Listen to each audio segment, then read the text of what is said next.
అసలు శంకరాచార్యుల వారి అవతారము స్వీకరించి ఉండి ఉండకపోతే శ్రీరామనవమి, కృష్ణాష్టమి, సీతారామ కళ్యాణము, మహాశివరాత్రి ఈ తిథులు లేవు. వేదం లేదు, రామాయణం లేదు, భాగవతం లేదు.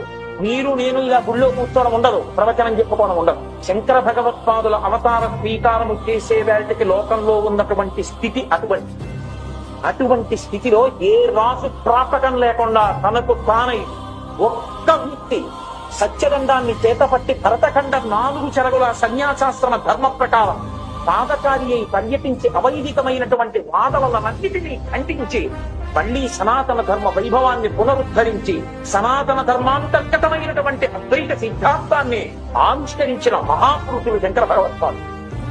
అందుకే ఇప్పటికీ మీరు కాంచీపురానికి వెళితే కాంచీపురంలో వరదరాజస్వామి వారి దేవస్థానంలో వ్యాస భగవానుడు ఒక్క వేలు పైకెత్తి ఉంటాడు. అద్వైతం సత్యం, అద్వైతం సత్యం, అద్వైతం సత్యం.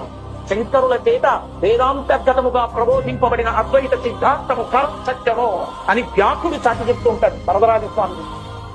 వారు పెట్టిన భిక్ష ఇవాళ మిగిలిన తిథుల్లో మనం చేస్తున్నటువంటి ఈ ఆరాధనలన్నీ వారే లేకపోతే సనాతన ధర్మం కుడిగట్టిపోయి ఉండేది.